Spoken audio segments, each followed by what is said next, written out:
Hello and welcome. My name is Amy, and today's Bible flip through is the book of Nahum. So we've already covered many of the minor prophets. And now, where does Nahum fit in? Well, this book is prophesying the end of the Assyrians forever. And so let me show you the minor prophets really quickly. I have this little chart to help keep me all straight about everything. So we covered the book of Obadiah. Quickly, the Obadiah book was prophecy against the Edomites. Now, those are Esau's descendants. And so those Edomites got wiped out, just like the Assyrians in the book of Nahum. Then we talked about the book of Joel. Now, Joel is warning the people of the northern kingdom, southern kingdom, about the Assyrians that are going to come in and destroy them. Fifth cycle, if they did not turn back to God. And he does a great job warning them. And then we have Jonah. Jonah went to the Assyrians. He went to Nineveh. He taught them about the Lord. They believed. They became prosperous. They became a great, amazing nation. That is told to us in Ezekiel right here. I'm going to flip to it really quickly. There is more on this in the book of Jonah. I don't have that much time today to go back over this. So we talked about, due to Jonah's ministry, they believed, their king believed. It was amazing. And then here it says, God made Assyria beautiful. This is Ezekiel 31:8. But then by Ezekiel 31:9, then we move into the judgment of Assyria. The Assyrians failed under prosperity. God said, I did it. They said, we did it. This is the beginning of their arrogance, which was their downfall. God rejected them for evil, which was within them. And this can happen to us too under prosperity. All peoples have abandoned Assyria. They have disappeared from history. And historian Xenophon said that was the ruins of Nineveh. So Assyria is also known as Ashur in the Bible. And so let us go back to the book of Nahum. So I hope this helps you to kind of place Nahum. So Nahum means comfort. And why? Because the Assyrians conquered the northern kingdom. They went after the southern kingdom. But in the southern kingdom, they turned to the Lord. The Jews turned to the Lord, and they were not defeated by the Assyrians, as were the northern kingdom. And so it was great comfort for the people remaining in the southern kingdom to hear this prophecy about the Assyrians' doom. And so God did use Assyria as a whip to discipline the northern kingdom. And it really shook up the southern kingdom. But they went to their Bible. They listened to the people speaking it. They listened to their prophets. They turned it around. So Nahum was a Jewish prophet taken prisoner by Assyria. And it almost seems like it's true because he is talking to the Ninevites. And military is described by the prophet Nahum. And so I went ahead and decorated this book with arrows, spears, and the shields are red and the infantry were scarlet. So I've got it decked out in red. Now, what's pretty exciting about this book is that there was this huge battle. And this is how the Assyrians got totally wiped out. Now, this battle was exciting to me. However, it is extra biblical information. This battle is not in the book of Nahum. This is a more additional information that I did get while studying this book and the whole Assyrian crisis from R.B. Thiem Jr. And so this battle, there was so much double crossing going on and a marriage arranged because the two nations couldn't trust each other, the Medes and the Chaldeans.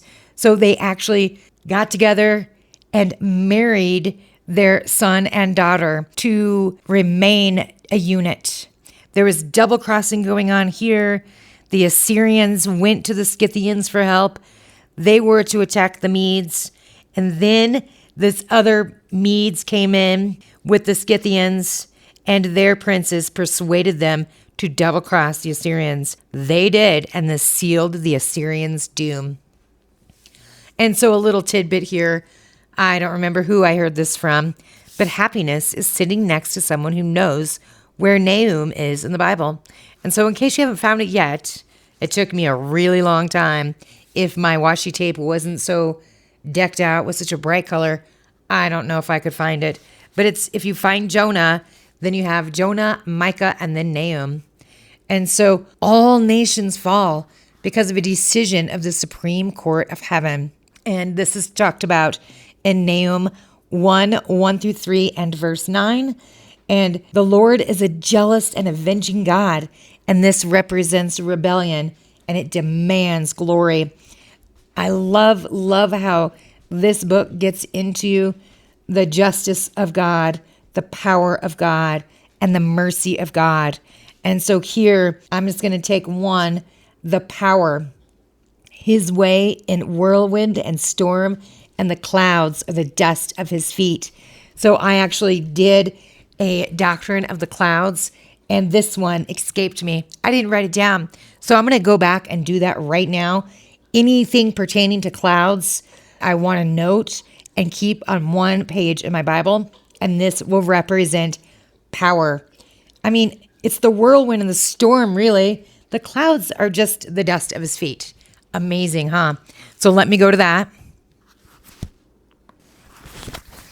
All right, so this doctrine of clouds, I have a little extra sticky note here, and I am just going to write in here, power, Nahum. What verse was that? Let me go back and look really quick and hold my place.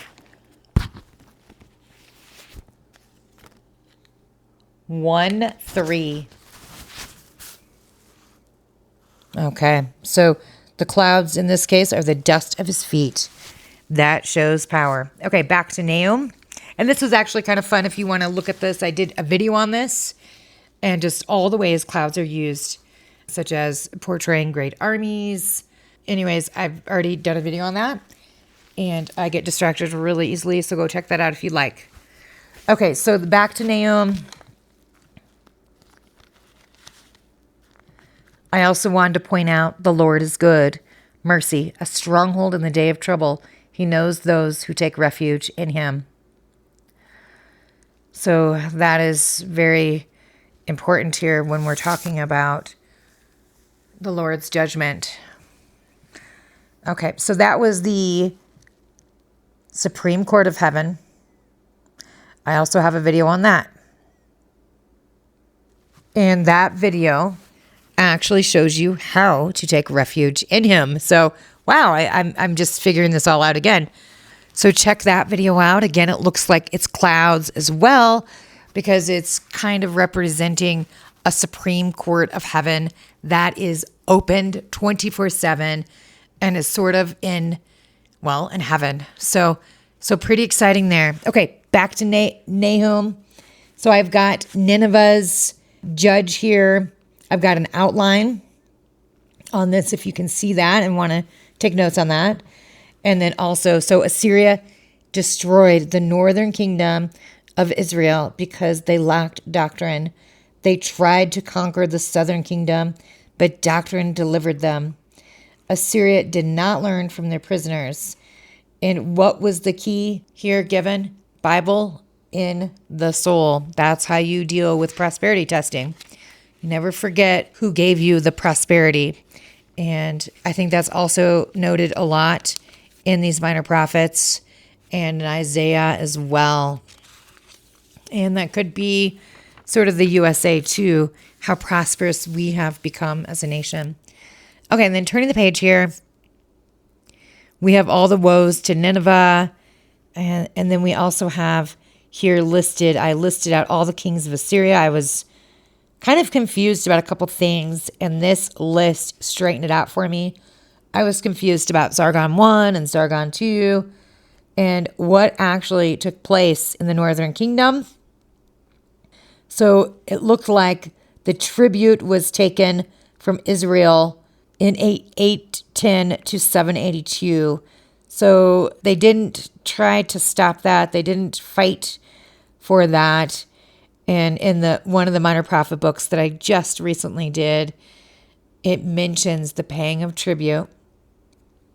And then also Tiglath-Pileser III, known as Pul, P-U-L in the Bible. That was kind of confusing until I figured that out. He carried Israel into captivity. And then here the next king besieged Samaria and died in the siege. So he completed the destruction of Samaria and the deportation of Israel.